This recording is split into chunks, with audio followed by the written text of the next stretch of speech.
Hai guys, jadi jumpa lagi di YouTube channel aku. Kali ini aku nggak kemana-mana, aku ada di sini.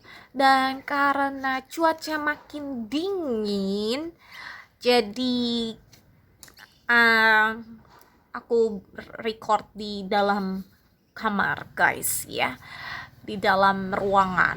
Karena di luar itu terus terang memang wow, lagi dingin-dinginnya gitu ya kan.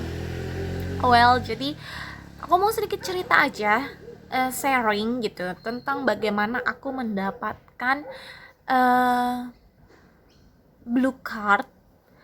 Uh, Blue card itu adalah digunakan berfungsi untuk kalian yang ingin bekerja dengan anak-anak di sini di Australia. Itu berlaku untuk uh, apply si blue card ini, harus memiliki si kartu biru ini guys, gitu kan.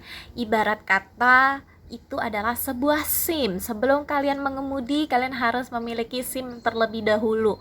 Ada juga, kalau misalkan ada yang nanya, ada juga kok orang yang berkendara tanpa menggunakan SIM. Kalau di sini tidak boleh seperti itu guys. Oke.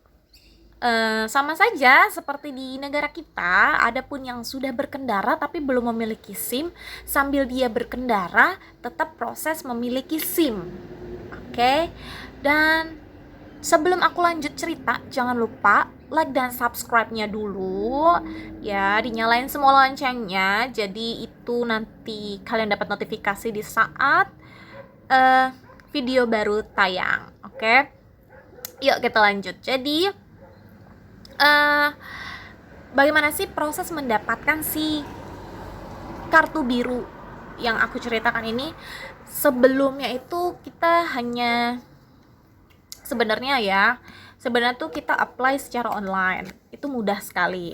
Tapi pada saat itu aku masih belum memiliki si customer reference number. Nomor itu tuh kayak nomor yang terdaftar sebagai ID sementara, bukan sementara ya, sebagai ID kamu di sini, nomor ID kamu di sini gitu ya kan.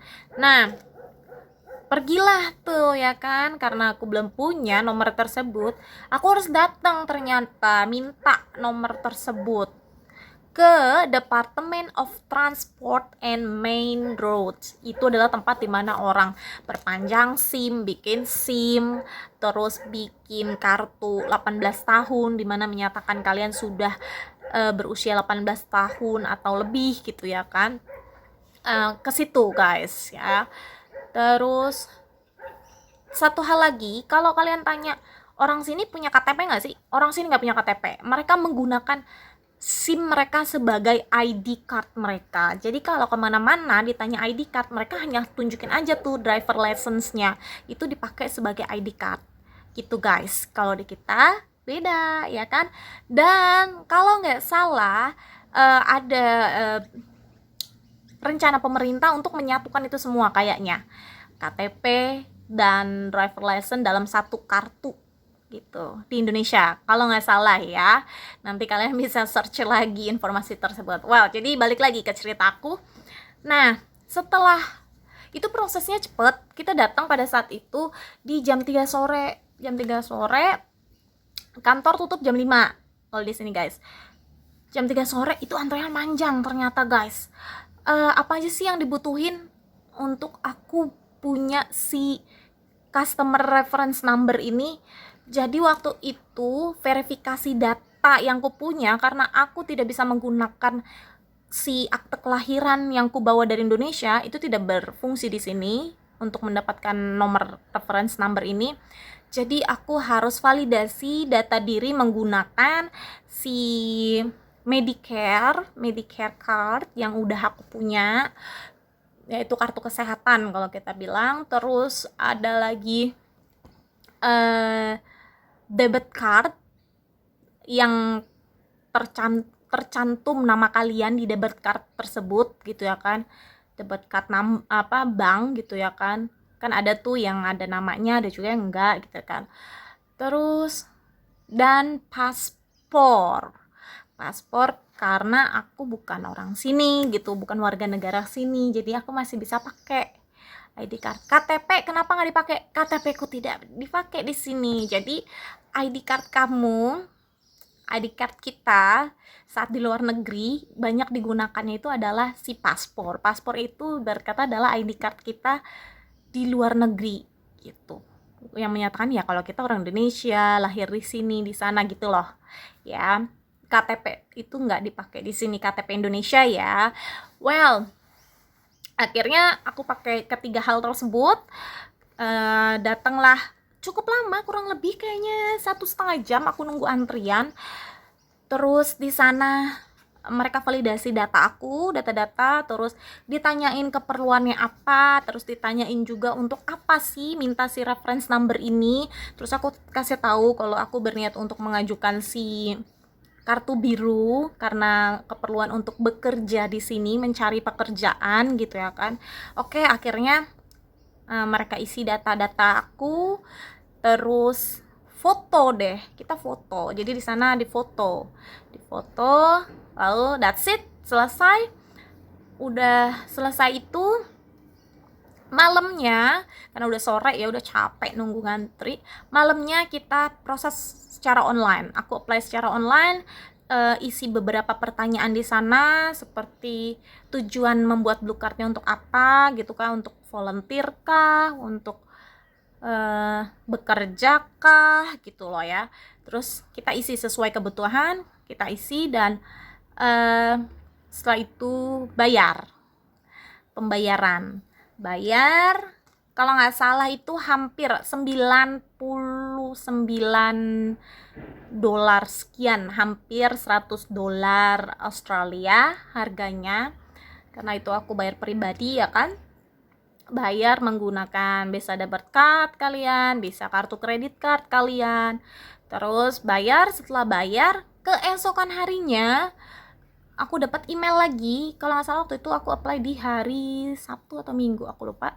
Keesokan harinya, pokoknya hanya selang sehari, itu langsung dapat email balasan kalau pengajuanku di-approve oleh pemerintah. Dan aku sudah mulai bisa bekerja. Kalau mereka bilang aku sudah boleh bekerja dengan anak-anak, di lingkungan anak-anak gitu ya kan. Dalam email dikirimilah si nomor kartu biru aku gitu ya kan, dikirimin dan dikasih tahu juga itu expirednya 2026, jadi berlaku 3 tahun. Dan ternyata aku punya cerita, temanku ada yang berlaku sampai 5 tahun kartunya. Aku masih kurang paham gimana prosesnya dia bisa dapat yang 5 tahun, tapi aku dapat yang 3 tahun, which is lumayan juga gitu, lama ya berlakunya dengan harga segitu gitu. Well, di hari berikutnya aku dapat email seperti itu. Lalu 2 minggu setelahnya dari pengajuan, sebentar guys, ada truk sampah akan lewat. Oke, balik lagi. Jadi tadi dari mana ya? Lupa. Oke, jadi tanggal 29 aku apply secara online, tanggal 30 aku dapat email kalau pengajuan aku di-approve, diterima oleh mereka, dan langsung keluar si nomor kartu biru tersebut untuk aku dan bisa langsung digunakan bila aku apply kerja. Tinggal tunjukin aja, masukin aja nomor tersebut bahwa memang aku boleh bekerja dengan anak-anak gitu, di lingkungan anak-anak. Lalu di tanggal 10 April surat atau secara fisik kartunya sampai di rumah, dikirim oleh pemerintah. Nah, jadi ini dari Department of Justice and Attorney General ya, dan isinya adalah ya kan, approval of your working with children check application. Jadi dicek dulu sebelum kerja dengan anak-anak di sini harus melalui proses tersebut, guys. Terus sebenarnya digunakannya untuk apa aja sih selain sebagai perantara, sebagai kartu kita untuk bekerja dengan anak-anak, izin kita bekerja dengan anak-anak, itu kartu tersebut fungsinya untuk apa? Jadi kalau di sini ada informasinya adalah ketika kita nanti udah bekerja, misalkan aku tiba-tiba dapat kerja, dalam waktu 14 hari itu aku harus mengabari mereka kalau aku sudah bekerja, dan harus memberitahu, menginformasikan di mana tempat kerja aku, ya kan, apa nama sekolahnya, apa nama institusinya, seperti itu. Terus kalau aku mau ganti nama aku bisa langsung ngabarin mereka juga, atau contact details aku mau diganti, boleh langsung perbarui data. Terus habis itu juga kalau kartuku tiba-tiba hilang atau diambil orang, aku langsung harus mengabari dalam waktu 14 hari tersebut.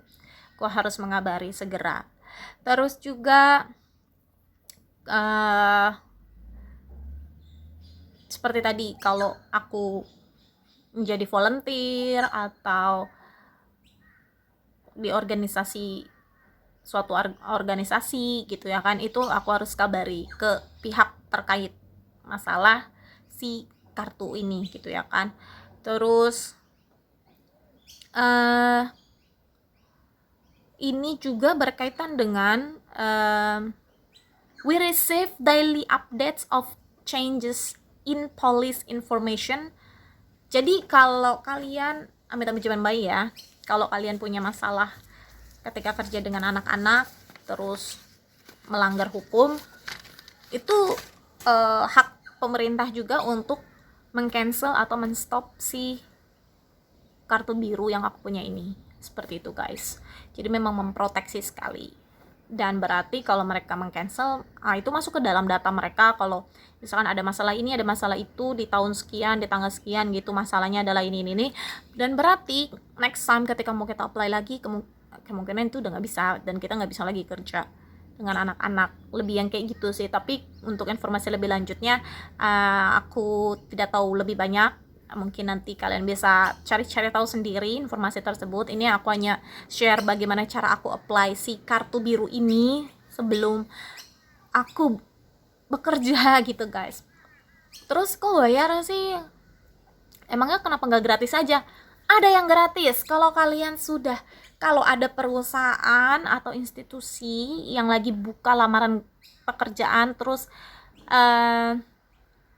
khususnya untuk pekerjaan yang berkaitan dengan anak-anak, terus kalian apply, terus ketika mereka mungkin bertanya apakah sudah punya kartu biru atau belum, dan kalian jawab belum, terus apakah mereka, jika mereka bertanya, jika mereka bersedia, mereka akan memfasilitasi kalian untuk mendapatkan kartu biru tersebut secara gratis. Jadi mereka yang akan menanggung biayanya gitu guys. Tapi karena belum ada institusi nih guys, ya kan, jadi ya udah, aku berusaha sendiri dulu. Seperti itu guys. Semoga ya bisa segera dapat pekerjaan yang sesuai guys, gitu loh.